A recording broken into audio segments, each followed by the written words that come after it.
Barcelona have done it again. Xavi has tried his best, but he has been sacked. For a man that is coming from Germany, a man that has beaten Barcelona 8-2 in a historic loss against Bayern Munich. That is what HANSI Flick, the new coach, has done. And today, my friends, we are taking on the rebuild of Barcelona in possibly the most HANSI Flick way possible. Attack! Attack! That's what the man does. He does not defend too well, I'll tell you right now. But guys, Barcelona is second at the end of this season in La Liga, 10 points behind Real Madrid. And as I say Real Madrid, they have just won another Champions League trophy, making it like 15 or 16. You're joking. Not another one? Which is exactly the same amount that every single Premier League club has. It's a madness. How is Barcelona going to be stopping that Real Madrid team with so much youth and so much quality, and also getting Mbappe into that team? So Barca and HANSI Flick, you have a big job ahead of you.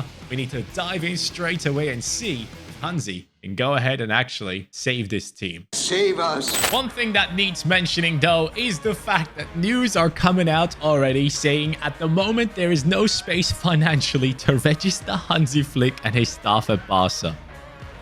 How is this still a thing? What are you doing, Barcelona? How are they going to be signing any players if they can't even sign a freaking coach? It's madness. Absolute madness. But as we go through the team of Barcelona, and we're about to talk about a few things right here, we need to point out that in the 1920 season with Bayern Munich, HANSI Flick did something incredible. He did win the Champions League. He did win the Bundesliga. He won the German Cup. He won the FIFA Club World Cup thingy as well. Like, it's been a madness. He has done everything in that season, basically. So the big question is, can he bring that type of energy into this Barcelona team as well? I mean, the man has also managed to win, not to forget, the freaking World Cup. And that is such an achievement. So you're clearly looking at someone that knows what he's doing.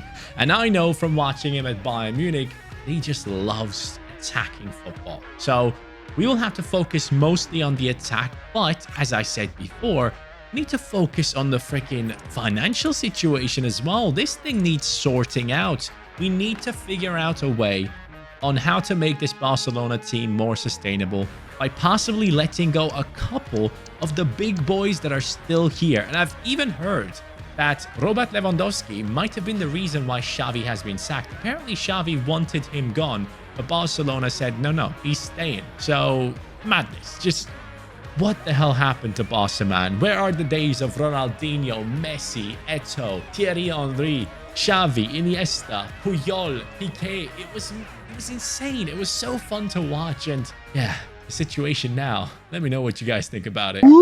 So I have just gone through the entire club and called back anyone that was out on loan. And I am also looking at news right now that says Justin, Barcelona is working to keep both Joao Cancelo and Felix for one more year. They want to do this through another loan without a mandatory option to buy. The players also want to stay. Now, obviously, that is interesting. Question is how you're going to keep these players around and pay them if you can't even register your coach. But that might also just be a rumor that people like spreading. Maybe they can actually register them, and that is just some fun thing someone posted. But as I'm looking through this team, I think there are a couple of players that are basically untouchable. I would say Pedri is completely untouchable. I think Gavi probably is another one that Barcelona wouldn't like to sell, especially the Spanish lads that have come through very young. I think they are the ones that Barcelona fans specifically want to keep the most. I think players like Ferran Torres, I could see leaving. I mean, they can cash in on him. He's actually a good player. I don't know what the hell is wrong there or what happened with him, but the good thing is he's not that old. He can still turn his career around completely. So Ferran Torres, I'm going to put onto the transfer list. Lewandowski, I guess HANSI Flick wants to keep him because he knows him from Bayern Munich. I will definitely keep him around. I think that could be a nice combination, those two. And then in defense, I'm thinking about it. I'm looking at Araujo and I'm looking at Koundé and thinking, one of these could go. One of these could be the one that Barcelona cashes in on.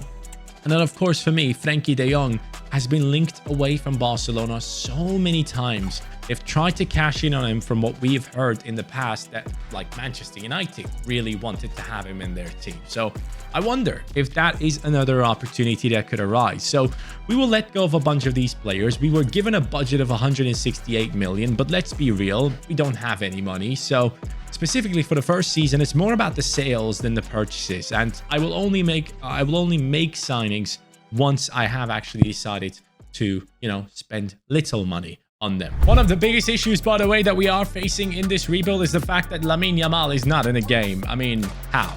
How is he not in the game still? I get it. He's young and everything, but put him in the freaking game. Actually, you know what, lads? I'm going to let him go. It is going to be Cancelo leaving, and it's also going to be Joao Felix leaving, because I want to go ahead and deal with the things where I know they are definitely going to be here. Okay, so Joao Felix and Cancelo, even though Barcelona would love to keep them, we all know about the financial situation. How is that going to work out? And since we don't know, I'm just going to go with what we actually have right now. On top of it, I have made a bunch of sales. So let's start off right here. Ferran Torres, 70 million. I couldn't say no to that. He has left the team. Even though I personally really appreciate his qualities, I am aware that things haven't necessarily worked out perfectly for him in Barcelona. Serginho Dest played at PSV Eindhoven, and he had some decent games, to be fair to him. 35 million from Leipzig. He can go. Eric Garcia had great moments for Girona. I think there's going to be multiple teams interested in signing him, but I don't think there's a starting 11 spot for Eric Garcia at Barcelona. So he's going to go for 22.7 million to Nottingham Forest, which is kind of cheap if you consider that. Roberto goes out for 15.5 million. Looks like Barcelona is not actually interested in extending his contract.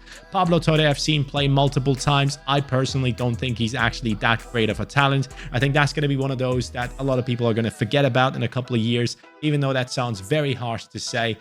It is just my opinion. Alonso is going for 9.7. Araujo is going for 7.1. Guiu is going on loan, and the same goes for Kubarsi, even though I have seen news of Hansi Flick wanting to play him as one of the main men in his defense. His rating, though, is so low, we have to send him out on loan to hopefully at some point make him usable for our team. And Vitor Roque, who knows what's going to happen there? I'm actually very excited to see what Hansi Flick is going to do with Vitor Roque, because as we all know, he came in as that big talent that Barcelona could have as the next superstar, but maybe a little loan at Real Sociedad could work out for him. Even though that's a high-profile club as well, I still hope he gets some play time, and that way he sorts out the issues at the club down the line.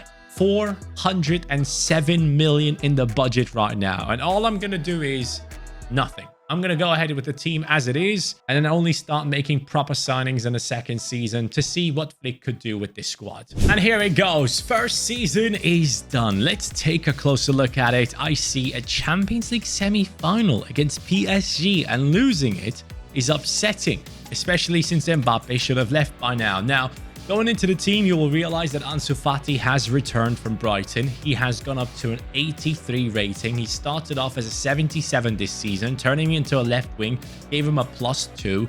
And Ansu Fati, it would be incredible if he could actually fulfill his potential. If he could stop getting injured, he would be the ideal solution on that left wing, and he wouldn't cost him anything. He's already there. Lewandowski, now gone down in his rating after a season with Hansi Flick. I wonder if there's an opportunity for us to get rid of him in this upcoming year. Rafinha is here as well. He's 27. There's still plenty of time. Gundogan now 33 years old with Hansi Flick coming in and that German connection.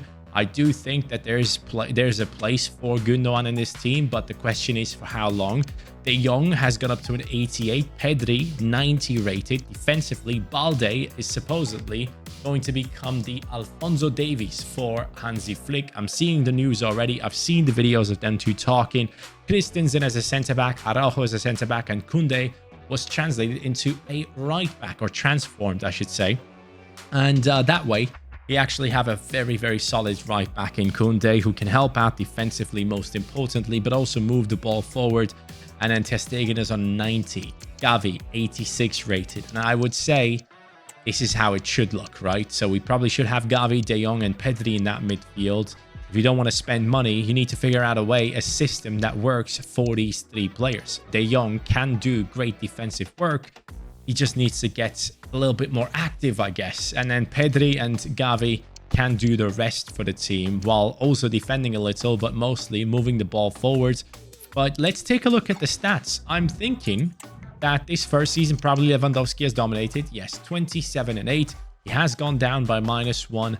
Rafinha, 23 and 2. Very good. Ansu Fati returning and playing a full season, 49 games, 18 goals and 1 assist. Pedri, 21 assists. Gavi, 12.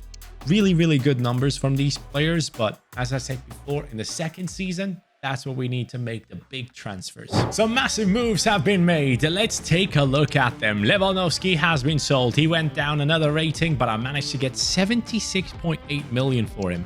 Vale, Giu, Alarcon, Estanis, Riyad, Kubarsi, all of them loaned out once more. But now here is the moment. Vitor Roque, this is your moment to shine. 79 rated at this stage, and just like Real Madrid, we want to build on youth. We want to build a team that can compete against that Real Madrid side for years to come. 19 years old. And then Fati, he is 21. Pedri, 21. Gavi, 20. It is looking good. Koundé coming in with the 25. I really like what we're building here. And Gundogan will be dropped onto the bench. But ideally, we need to build the future of this club right now. And this transfer window is going to be specifically surrounding that idea. And to build a proper future, we have to go for a Dutchman, of course. Dutch players and Barcelona, that has always worked out quite well. Johan Cruyff would be proud to see this happen. It is an Ajax player joining Barcelona. He joins us. Jorel Hato is obviously a massive talent. He is huge. He is someone that I would love to have in that left centre-back position and play alongside Kubarsi at some point throughout this rebuild. For that reason, he has been brought into the team. He has so much pace. He has the ability to still grow so much as well. He's only 18 and his game can become better. I know that for a fact. So Hato, welcome into the team. Only spent 20 million on this one. A decision has been made. It is Kingsley Coman walking through the doors of Barcelona. And you might be thinking, what are you even talking about? Let me show you this right here. Hansi Flick wants Kingsley Coman at Barcelona, but a potential move is not at an advanced stage yet because Coman is currently focused on the Euros.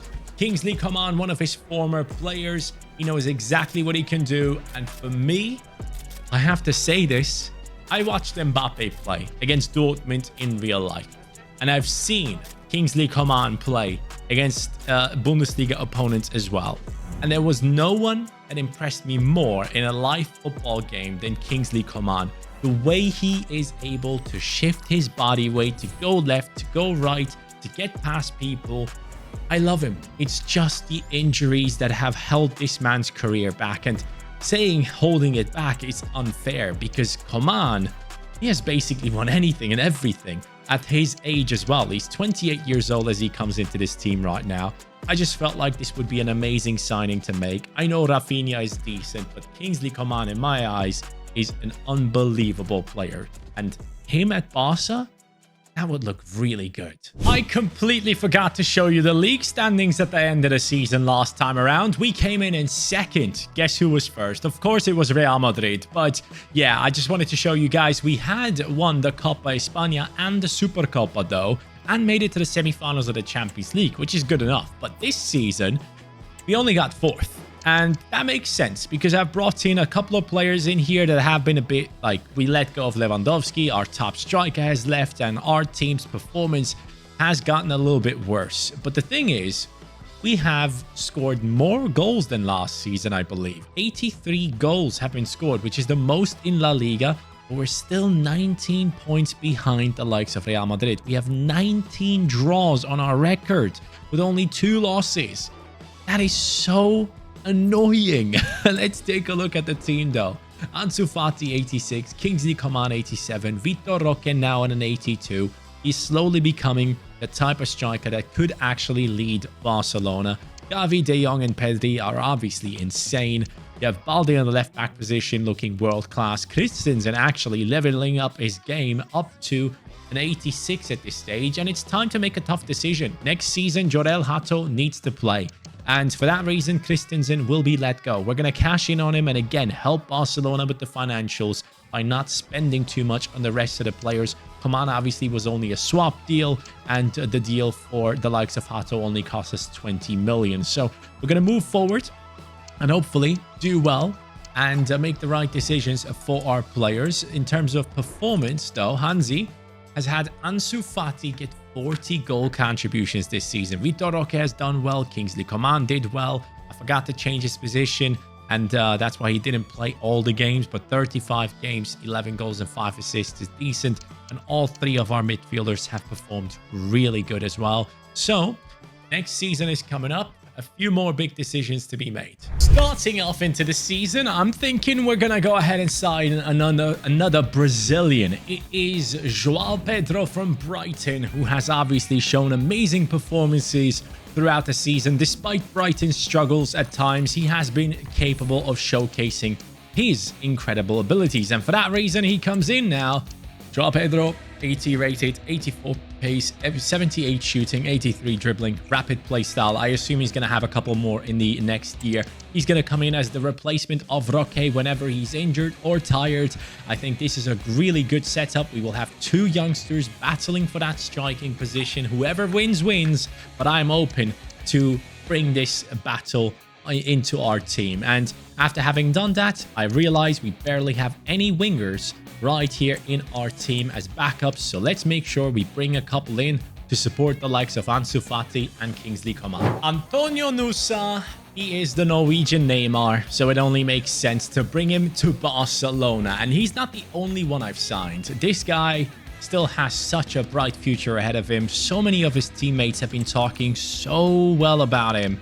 Like, they just say that he is the next big thing, and I love that. So Nusa comes in with a 78 rating, and I also brought in Ceballos, as we do need an Argentinian at Barcelona. Of course we do. 23 years old, from Boca Juniors he has joined us. So these 2 transfers are the ones for the wings, and I think they are really good ones. This season has finished, and take a look at the stats. 29 and 5 on Ansu Fati. Vitor Roque with 29 goal contributions. De Jong, Pedri, Coman, everyone seemingly getting involved, but not that high in the numbers, but high in the league table. 94 points. Real Madrid nowhere to be seen in 5th, and that showcases that the power has shifted, and that is exactly what we're working towards. Ansu, Roque, Coman. What a partnership that is right now.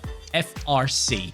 Gavi, De Jong, Pedri in midfield, obviously untouchable at this stage. I mean, I'm personally someone that doesn't necessarily 100% believe in the abilities of Gavi, but the benefit of the doubt has been given to him here, and he has showcased unreal ability. Kunde, Araujo, Hato, Balde, and ter Stegen making up an immense defense, with Hato having grown to an 83 rated player. Next season, he could automatically become a world-class player for us. So, having seen all that, what happened in the Champions League? In the Champions League, we got beat by Leipzig on penalties, which is extremely disappointing. But seeing the success in this team this season in the league gives me a lot of hope. Next season, though, I need to sign a couple of midfielders because Gundogan has left the squad. I thought, you know what, let's go ahead and reunite Ceballos with one of his teammates from Boca. It is Medina. Christian Medina joining us right here. Has a real face and a tattoo on him as well in the game. So GGZA from getting that done. Werder Bremen had him right now. We had to pay 60 million for the signing of this lad. But he's obviously not the only one that I brought in. It is Medina coming in with an 83 rating. Exceptionally well-balanced stats right there. Dribbling is the standout one. Technical and first touch. And then I brought in Guerra. You guys know I'm a big fan of Javi Guerra. I haven't used him in a long time because you guys kept saying, oh, Javi Guerra goes into every rebuild. It was for like a week, okay? He comes in with incisive pass, long ball pass, flair, and aerial. He's such a big talent, and I think he would fit really well into a team like Barca as an 8 and someone that can carry the ball forward, someone that is physical, someone that can get past people. But then again, it's tough because obviously you have Pedri and Gavi, so good luck getting into that starting 11. But He is now part of our team, making this bench exceptional, along with Riyad and Kubarsi returning. I really hope that Kubarsi gets a massive upgrade next year. Got past Bayer Leverkusen in the quarterfinals, round of 16, and now past West Ham in the quarterfinals. Before that, we actually did smack up Real Madrid 2-0, and we make it through into the Champions League final with this Barcelona team. I'm telling you right now, guys, we have created a monster, and I'm loving it. And I love the fact that we didn't spend like immense amounts of money. We spent a fair amount. If we go through the years right here at the bottom, you can always see how much you spent on certain players. First season, no transfers. Second season, Hato 20 million. Third season, we then have 36 million for Nusa. Then we go down and we have paid 60 for Medina, when we were already winners of La Liga. At that stage, the team was in a much better position. We could start spending that type of money, but it isn't the amount that they paid for the likes of Dembele, for the likes of Coutinho, for the likes of Griezmann.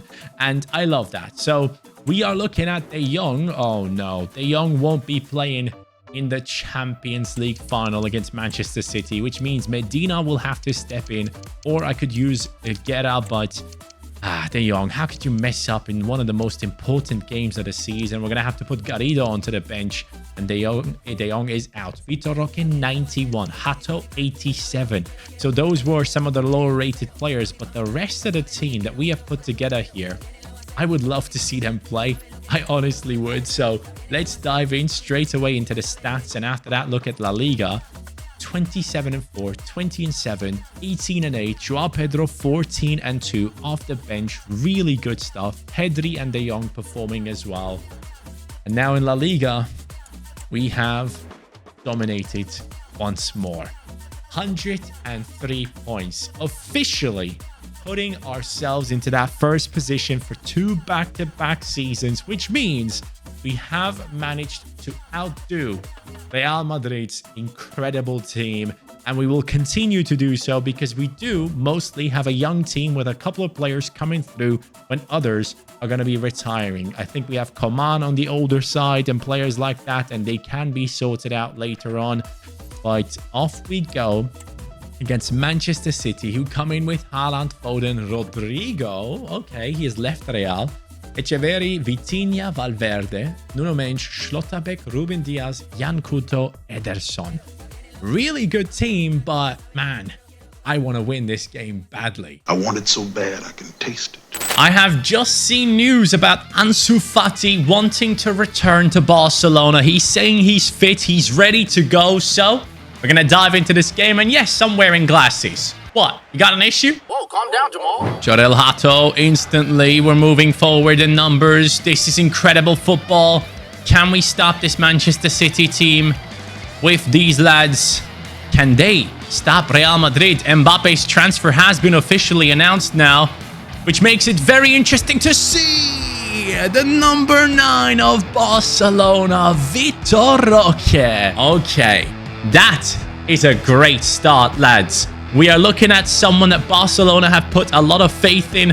I wonder what Hansi Flick is going to do with this young man. Is he going to keep him around? Is he going to send him out on loan? Are they going to just rely on Lewandowski as their striker? So many questions that need answering.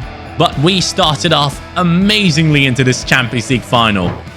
Oh, that's a great ball. Rodri has too many options. Haaland through the legs of Ter Stegen. That is such a quality finish from Erling Braut Haaland.